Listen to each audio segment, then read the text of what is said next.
Hi everyone. Obviously, euthanasia is a big topic here in New Zealand at the moment. As listeners will know, we have a review upcoming of euthanasia, and in recent days we've had major allegations levelled by those who are on a review committee pointing out numerous failures. And so it's my pleasure to bring a guest on from Canada, the wonderful country of Canada, Rebecca Vachon. She's the Program Director for Health at Cardus. And she and Cardus look very closely at euthanasia dynamics in Canada. They call it MAID, which she'll be able to explain to you what that means. They look at palliative care, conscience rights, and much more. So, Rebecca, welcome to the show.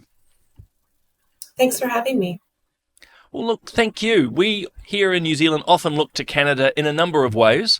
But one has certainly been in this medical and ethical issue of euthanasia. You started much, much earlier than us, and I think I read somewhere that now about 1 in 20 Canadians is accessing euthanasia. So we look at Canada with interest and concern, but I just wondered if you wanted to almost give us a 101 of where Canada is today and how it got there, and even what MAID means.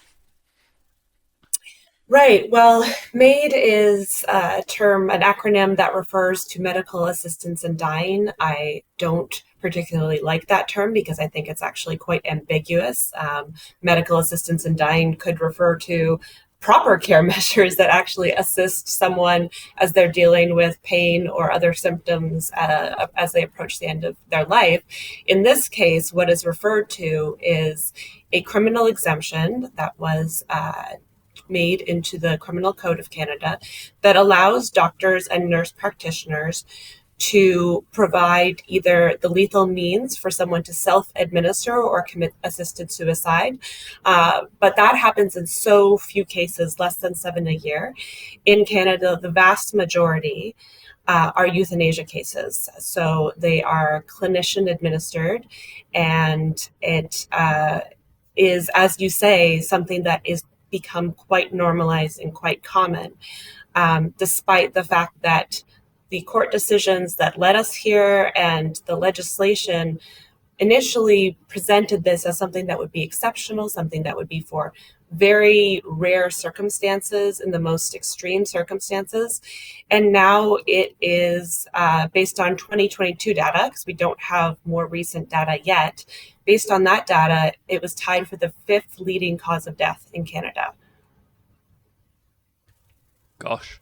I mean, it's what experts in the field, palliative care experts, ethicists, and look, and I have to say, I'm sure yourself, myself, and others who have followed this topic said it is just naturally going to expand in different demographics, but New Zealand's had its law for 3 years. We are now probably over 1,000 deaths. A bit like you, Rebecca, we don't have the reports to the day.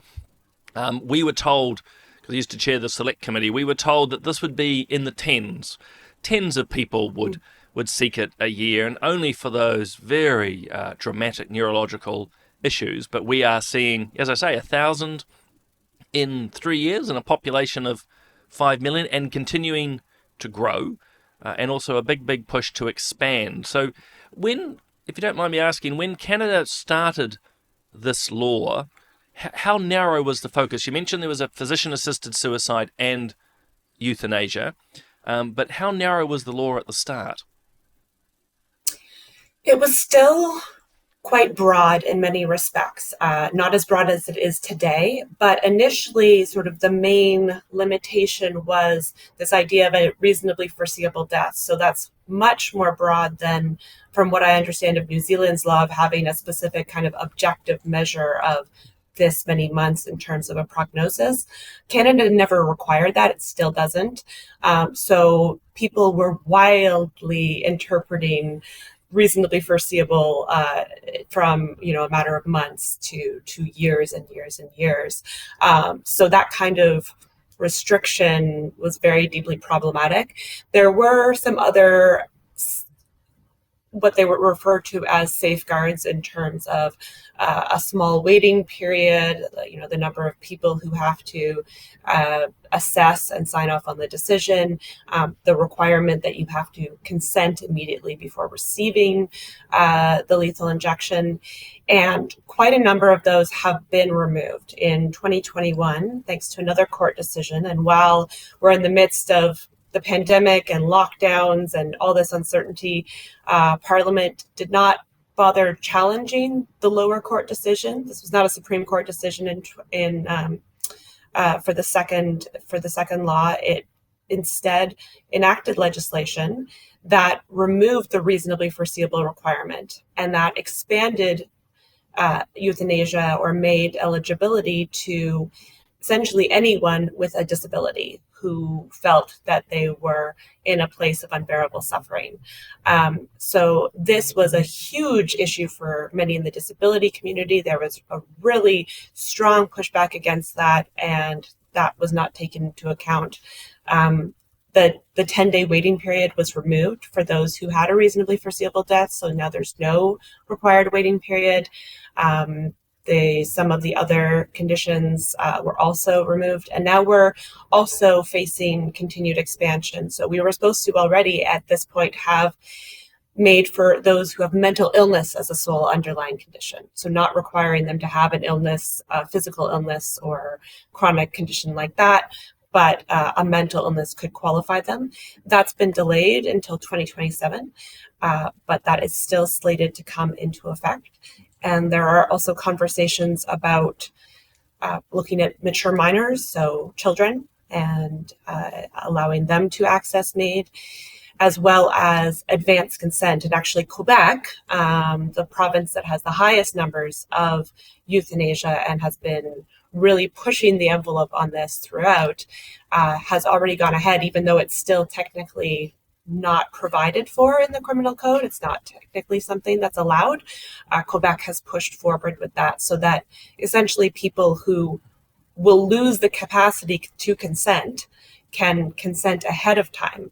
And this, of course, is very different from a situation where you assign your son to be a decision maker to help make decisions about your care if you start to lose capacity due to dementia or something. This is saying, no, when I am in this position, even if I don't feel like it in the moment, even if I don't want it in the moment, I've still consented to have euthanasia. So really something that's continuing to expand and doesn't show much signs of slowing down. Again, it doesn't surprise me, says a person who doesn't live in Canada, but philosophically, once you open the doors conceptually to something like this, it will expand by nature. I was talking to a gentleman called Professor Theo Boer from the Netherlands, and as he mentioned, and I think I'm seeing this in Canada, so it's as much a statement as a question, it moves from being a health issue to a justice issue. And by the latter, we mean that all of a sudden it means, well, actually, if you are allowed access to it, then I, as a course and matter of justice, should be as well. Otherwise, you're discriminating. So in that sort of vein, I mean, how are the proponents of physician-assisted suicide and euthanasia handling this? Are they just triumphant that it continues to expand, or are they being held to account to say, oh, hold on, guys, you said that this would be narrow and rare, and now, as you say, it's 1 in 20, 5%, if I got my math right, of the population?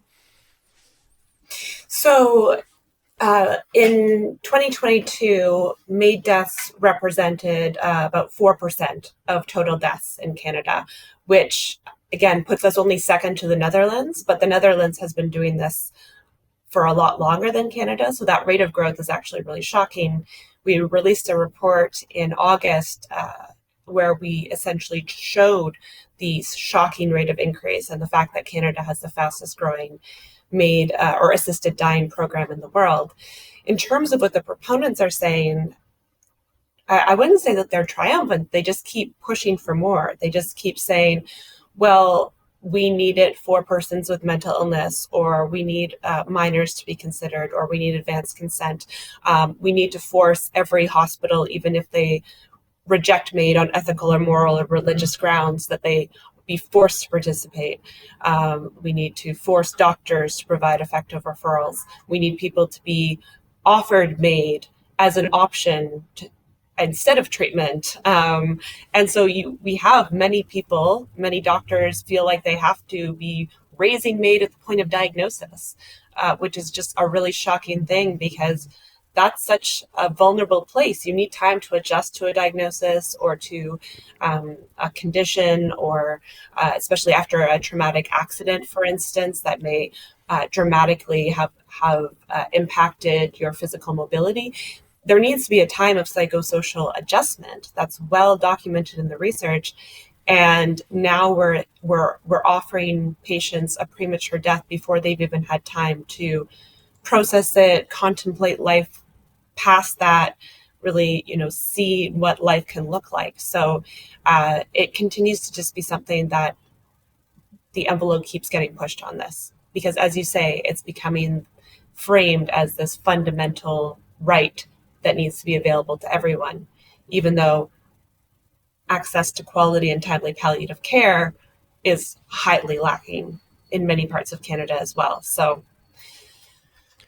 Certainly would like to return to the palliative care question, but there's so much in here, Rebecca, to unpack, because actually the parallels to New Zealand are quite clear, and I have to say quite frightening, because we're also seeing a push to move. At the moment, there's a 6-month guardrail, for want of a better term, that you need a diagnosis, or rather a prognosis, of 6 months or less. They want to get rid of that completely, which instantly brings in pretty much all and every disability. There's a big push for what we call advanced directives, or I prefer to call blank checkism.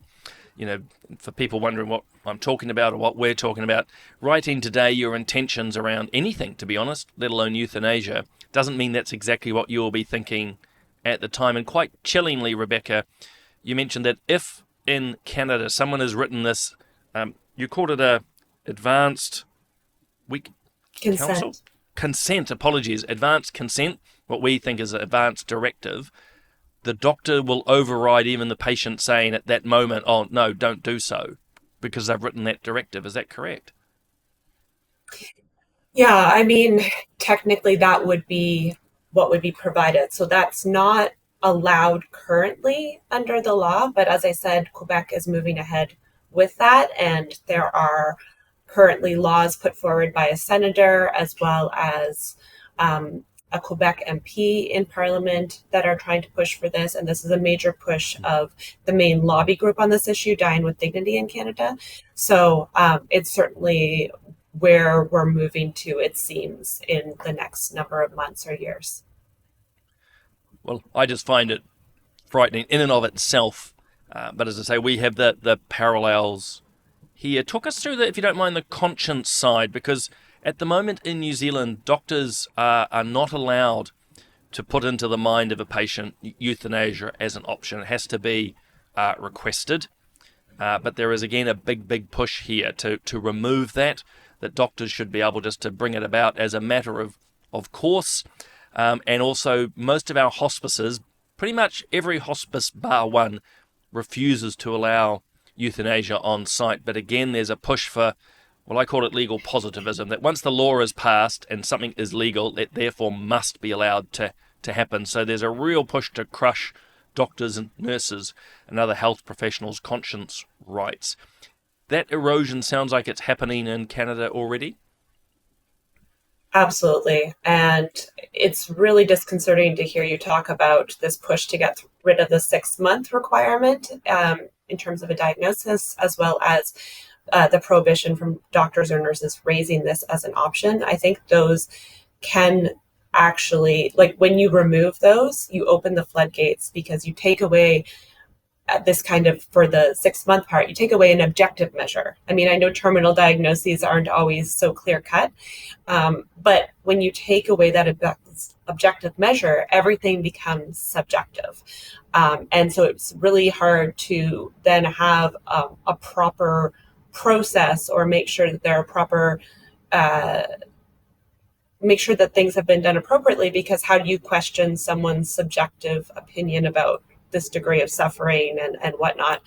And in terms of doctors being able to raise it unsolicited, I think that has huge impacts because of the power dynamic in a doctor-patient relationship.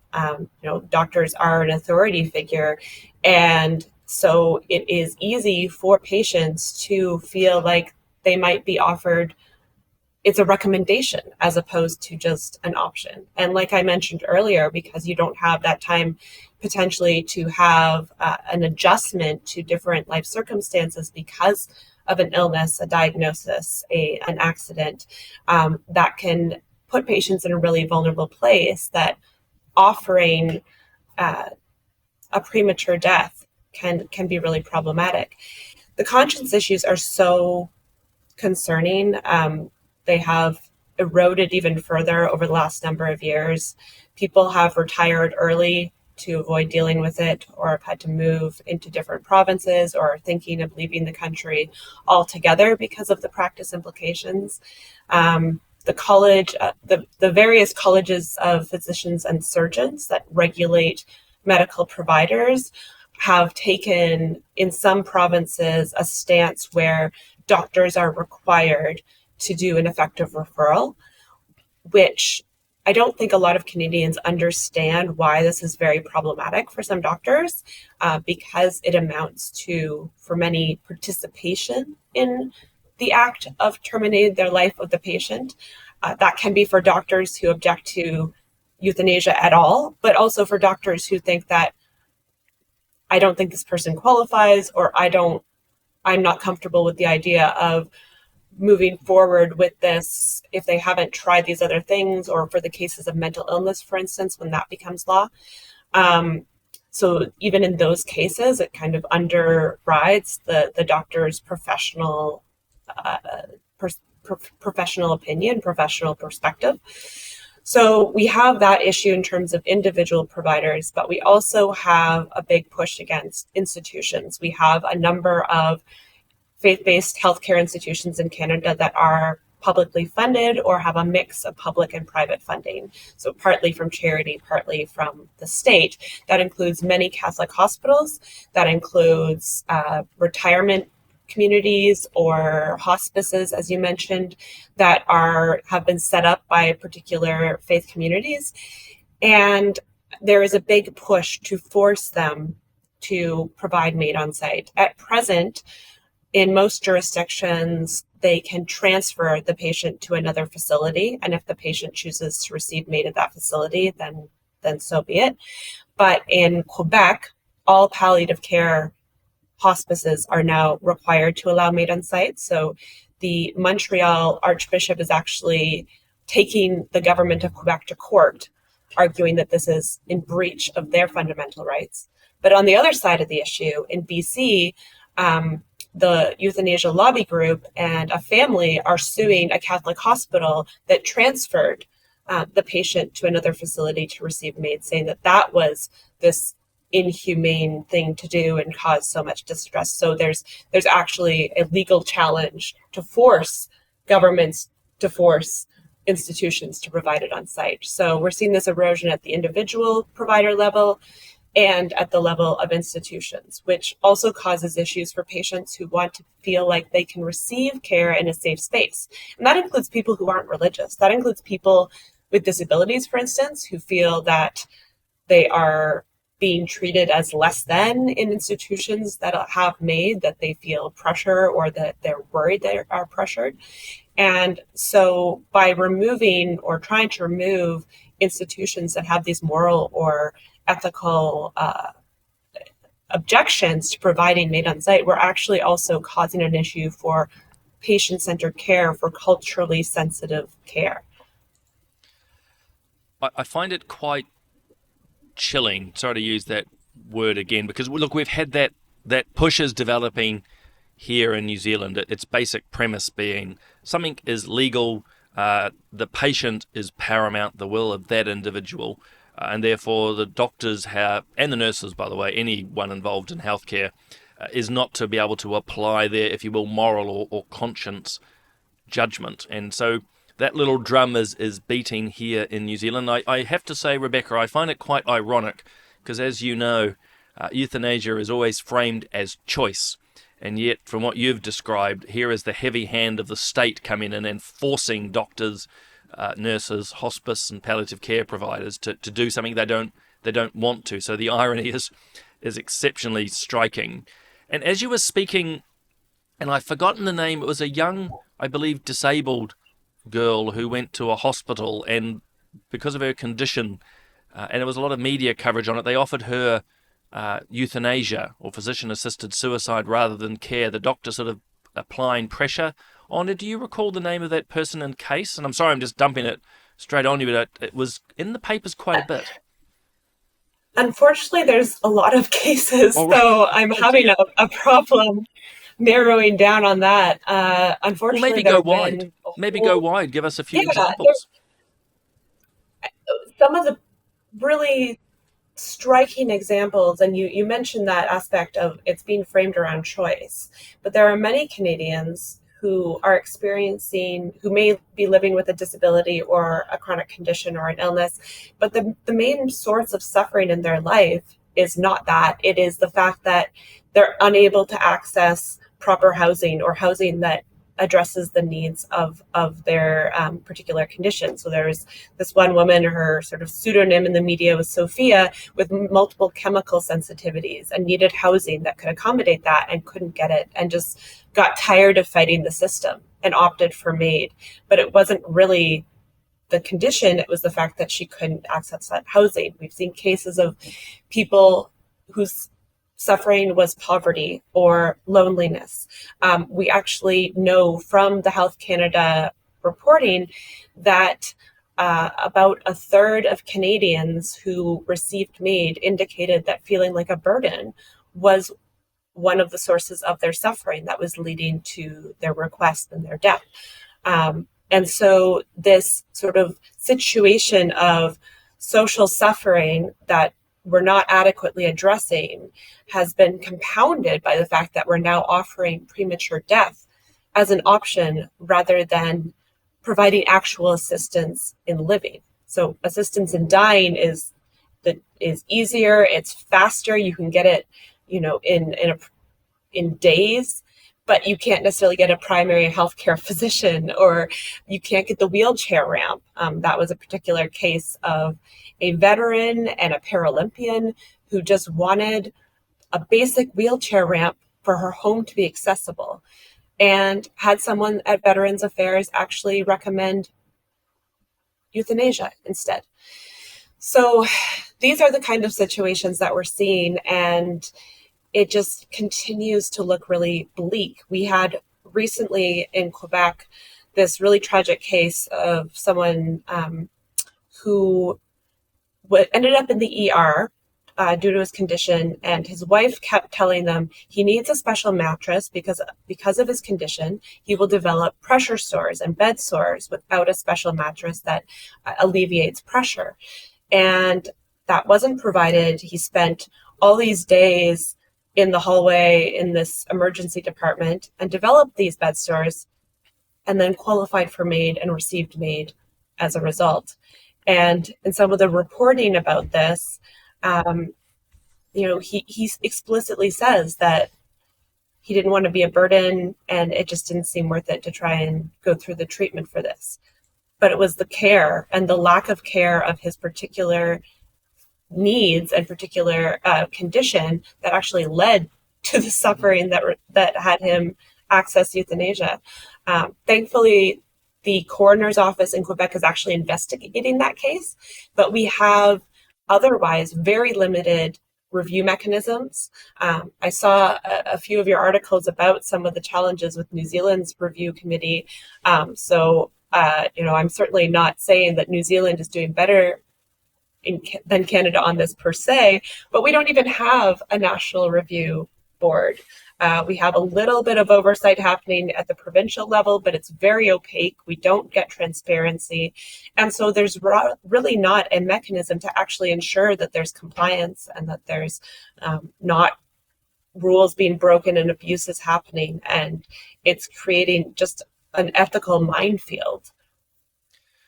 Well, at least 2 points on that, and in fact 3. Thank you for mentioning the veterans. And again, my apologies, I haven't remembered the particular case that I had in mind of a disabled girl, but you've illustrated it fine with those other examples where actually people are being encouraged, told it's a better option, as you say, often at a moment of great vulnerability. The other we've certainly had here in New Zealand is concern of people effectively trying to make themselves eligible. But then, as you also say, around the whole question of the veterans, which I just find appalling, absolutely appalling. And then the money side of things, we've had some of the most vocal euthanasia advocates in New Zealand saying it will save money. There's only about 1,200, I think, New Zealand dollars to euthanize someone. Nice, cheap service. But it'll save money because otherwise, I mean, they've been very explicit about this, Rebecca. It'll save money because it's a waste of time to provide healthcare, which is just scary. And then, if I might, you talked about our review committee, which we do have. It's meant to be 3 people, a doctor, a nurse, and an ethicist. But in recent days, 2 of the original members, the ethicist and the medical doctor, have become effectively whistleblowers, that the review committee would receive blank reports. Reports they were given of the deaths did not have things like a diagnosis or a prognosis. It doesn't say when the drugs were given, nor when the person died, so we don't know the interval. When they asked for more data, because a lot of people without access to palliative care were euthanizing compared to those, say, in urban locations, they were told, excuse the Kiwi parlance, but basically to bugger off. And then the minister who is in charge of this review dismissed them effectively. And get this, Rebecca, he's the architect of our End-of-Life Choice Act, as we call it. You call it MAID, but it's just extraordinary. So our safeguards are, in theory, there in writing, but not in reality. So reflection here, and as I've unfortunately monologued for a bit longer than I thought, do Canadians still get upset about this? Because in New Zealand, we've had this news go out. 2 esteemed people saying there's a major problem with how this committee's operating. There's no oversight, or proper oversight, and Kiwis just sort of shrug their shoulders. I mean, is Canada a bit like that when you've had all these stories? Well, thankfully, one positive has been that some of the stories of social suffering of people living with different health conditions that are opting for MAID for things like poverty or homelessness or lack of accessibility, as in the case of veterans, like those have actually attracted attention. So that is good. But the problem is, by and large, Canadians aren't really interested in looking into this too deeply. One thing that's interesting is that there was a study published in an academic journal that essentially surveyed Canadians, and our organization has worked with a polling firm to do quite a lot of polling, and so you see that the disconnect between people generally supporting the law and what they actually think the law is. And so this study that I'm mentioning specifically pointed out that the things Canadians thought they were in support, or that they weren't in support of, such as essentially not having to try treatment first, not having a terminal diagnosis, they weren't in support of that, but they said they supported the law. So there's this disconnect between knowing what's actually going on and sort of ignorance, or the idea of I like what's going on, except they don't actually know the scope of that. So that's a really big problem that we face, is that sort of education piece. I think that there's also the fact that it is a difficult subject. It is something that requires us to think about our own mortality and those of those we love. It forces us to engage with suffering, especially in a world where death has become so medicalized and sort of removed from the ordinary everyday life. And that creates sort of another barrier of engaging with this. One thing that has been somewhat hopeful for me is the pushback against MAID for mental illness that came out of many academics, even editorials from mainstream newspapers. I'm worried that will sort of wane over time as those proponents of euthanasia advance the argument that the system is developed and ready for that development. But the other thing is that there was interest in how fast the program is growing and how high the numbers are.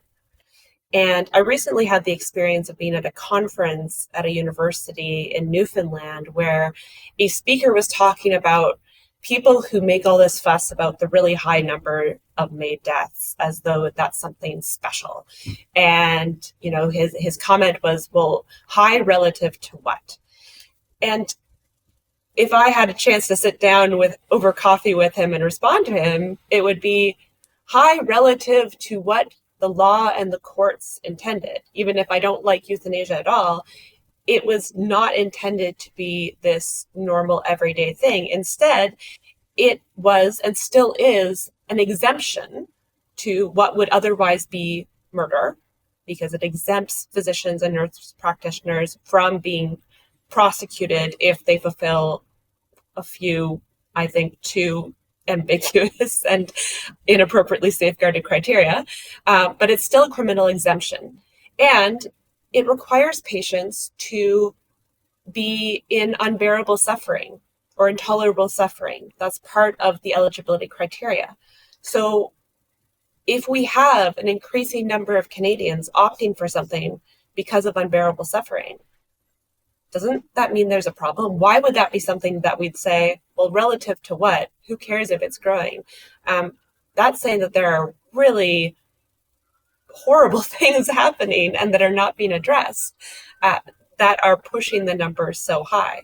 So I think it has been somewhat hopeful to see people go, maybe we should take a pause. Maybe we should consider where we're going, even in some of the mainstream media outlets. And sometimes also the reaction to how international jurisdictions are talking about Canada has caused Canadians to think a little bit. There was recently an editorial in the Toronto Star where the columnist was saying the fact that the UK and other countries are looking to Canada as this cautionary tale about what not to do when introducing assisted dying is not something that we should feel terribly good about. Maybe we should actually address these issues. So obviously, I do not like Canada to be a cautionary tale. I'd like us to be world leaders in palliative care, in disability care, in addressing, ensuring that Canadians have life-affirming care. I don't want us to be world leaders in providing state-funded and state-provided end of life. I'm pleased you talk about that professor or academic, whoever it was, who was speaking and saying, what is it? How can we say it's high? Because, again, we've had similar here. And I remember when we looked at it as a select committee, as people did say, look, we could expect to see a few people and growing over time. It did highlight the whole point to go, really, are we literally seeing tens of thousands of New Zealanders in unbearable suffering every day? And if so, what on earth is wrong with our health system? We, unfortunately, in my opinion, Rebecca, have the law says here that it's unbearable suffering that you deem to be. Yes. There's no objective test, and I suppose, without getting too much into it, what is pain and who gets to decide? But yeah, we have a similar strange dynamic here. That according to euthanasia advocates, there is basically a massive crisis of pain management, of suffering in society. And their solution is to knock people off rather than go, well, hold on a moment. We've got some pretty amazing technologies, which for me is a quick segue into how is palliative care operating in Canada? Because New Zealand, it's not fully government funded. So most hospices live sort of cheap, but very simply, lots of bake sales and fundraisers. But what's it like in Canada? Yeah, there are a lot of gaps. There certainly are places in Canada that provide a really high level of quality palliative care, and many great hospices. Hospices generally have a mix of charitable funding as well as some state support. And it was interesting when euthanasia was introduced into Canada, there was a lot of attention put on palliative care as a kind of safeguard, right? To make sure that people are not opting for MAID because they don't have palliative care. But there's really hasn't been a sustained focus from the government on actually continuing to move the needle and pushing forward to ensure that that access is there. We see that there are issues with rural access. Canada is this huge country, and although most of the population are concentrated in sort of the in certain areas, there are still many people who live in more rural, remote, isolated communities that need access to care. Timely access is a huge issue. So palliative care, a lot of people don't know really what it is. And so even doctors, if they're not well informed, aren't going to refer in a timely manner, because it really should be introduced upon diagnosis of a life-threatening or life-limiting illness or condition, not just, oh, everything has been tried and this person is about to die, and so they only receive it for maybe days or weeks or even months. But it should be introduced at that point of diagnosis, so that even while there are curative treatments going on in parallel, you can be helping to address some of the symptoms. And you mentioned sort of the physical pain aspect, but what we see from the reporting that we have is that physical pain is not really a primary component, it seems, of what is driving people to receive MAID. In part, there can be a fear of pain, but a lot of the suffering seems to be wrapped up in feeling like I've lost my autonomy, I've lost my capacity to do certain things, that feeling of being a burden. And so there's really a need for palliative care because of that holistic approach that it takes to not just physical symptoms, but addressing the psychosocial, the relational, the spiritual, the psychological needs of people. And I was talking to a palliative care specialist about this, and she was saying, the desire for death is not new. Patients who are entering palliative care, patients who get a diagnosis, the desire to die when you encounter a particularly difficult moment is not new. It's not something that she hadn't heard before when euthanasia wasn't on the table. But she said in those cases when you didn't have to worry about, offering euthanasia and then the patient opting for it and getting euthanasia much faster than they do adequate palliative care interventions, is the fact that if you actually find out what's going on with the patient, what is it that they're actually afraid of? What is it? Is it current pain, or is it fear that something's going to happen in the future? How can you make a plan for that? How can we address this particular need? How can we address loneliness, or get them into a more comfortable environment? How can we get out of the hospital and into the comfort of a hospice or their own home, which is actually where most Canadians would like to be able to die, but most don't. So there's all that kind of picture. And so, yeah, we have these huge gaps. We also have research gaps. And that's something that we've highlighted, is the fact that we don't even have a good picture of the state of palliative care, because the metrics are all over the place, that you don't have sort of a harmonization or a national standard. So with sort of the division of healthcare into these provincial responsibilities, we're not really able to get a really good picture. There are some groups that are working on addressing this, but good policy requires good data. So when we're not even investing in getting good data, then we're never going to get to a good policy. I won't take us off on a massive tangent here, but New Zealand's got a real problem around data, and I would argue in a lot of our medical ethical areas, including euthanasia, there's a deliberate intention to deny data. As I say, when these two reviewers, the academic and the doctor, noted a higher proportion of euthanasia deaths in rural rather than urban areas, which would have been, I would argue, correlated to access to palliative care, the data was denied them. So that's a major problem. But everything you've said around palliative care, New Zealanders here will be nodding their head as well, because that's exactly the situation that we have, including early access. It's extraordinary. The general perception here, Rebecca, is that it's the literal last days. You're in a sterile hospital and there's more morphine than you can poke a stick at, where actually it is so much bigger and broader than that. But one final question, if I might, and it's probably a big question because it's the mental health issue. We were told, certainly in New Zealand, no, never mental health. It's only physical, extraordinary physical pain. But we've seen here more and more calls to incorporate mental health, and you've intimated a couple of times that Canada's exploring this quite closely. Do you just want to give us a quick insight into what's happening around the mental health space? Yeah, we're not exploring it's actually in the legislation. It was due to come into effect a couple of years ago. It was delayed, and now it's due to come into in 2027. So unless that is repealed, we are going to have that. It's not just an exploration. But similar to what you're saying about, we were told this is not going to be part of the story, so were we. In the court decision, they specifically say they're not addressing the option of euthanasia for mental health as a sole underlying condition. And that certainly wasn't part of the conversation initially in putting in legislation. But pretty quickly, the parliamentary committee studying the issue was looking at it. There were commissioned reports from academics to explore the issue.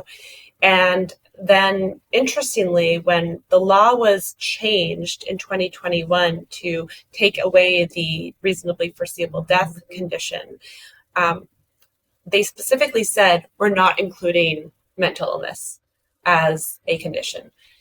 And then as that bill was going through its various debates and iterations and moved into the Senate, from the House of Commons into the Senate, that is where an amendment came through to add it into the legislation, albeit with a sunset clause, so it wouldn't take effect for a couple of years. So that's actually how we got that added into the legislation. There was not popular support for it, but there is a big push for it. And the argument, and I think legally it's hard to see how you could draw a line, because it is very true to say that mental suffering is real suffering, and it can feel very unbearable to people. So their argument is, how can you deny access to that in those cases? And Dying with Dignity has launched a charter challenge arguing that the continued delay of opening this up is unconstitutional. Yeah, I have to admit, it's depressing, but it's completely, I would argue, predictable. As I said a bit earlier on, once you move from the health to a justice space, it's all on. And ultimately, without sounding a bit too dark, Rebecca, I think where New Zealand will head is basically people can choose to end their life whenever they want, because actually I get to determine my autonomy. Why can't I end my life at whatever point I decide that I'm suffering? And who's anyone else to tell me? And some might see that as pushing it out a bit far, and it's not what I want, but it's the logic of the argument. And that's what I see in Canada. It's just that slow progression, step by step. And you mentioned young ones as well. It's quite frightening. During one of the debates in the Senate, as I was reviewing the debates that the politicians were having, and this was specifically looking at the issue of advanced consent, but I think it applies to, or advanced directives, as you call them, but I think it applies to the issue of control over one's death and ending one's death on one's own terms in general. And the senator essentially said, like, look, I know how bad dementia is. I've seen people go through it. I don't want to go through it. I would want to have a MAID death and consent to that in advance. But I know that if I, as someone with a lot of privilege and a lot of resources and a lot of support, even if I could receive that sort of in a more narrow sense, that putting that law into effect would endanger the lives of vulnerable Canadians everywhere. And I'm not willing to have my desire to control my own death put all of those lives at risk. And I think that's an important thing to consider when you look at public policy and the purpose of that. I mean, I'm a public policy scholar. That's what I studied in school, and we always put limits on people's choices. That's what public policy is. The question is, are those limits justified? And when you're talking about the lives of vulnerable people, even if you think you have the right to control when you live or die, which I think is debatable, do you have the right to endanger their lives? I don't think so. No, and it won't surprise you. I'm in agreement. You know, the choice of one can have quite a profound impact on the many, and that's only been a core argument here, particularly, but not exclusively, from the disability community.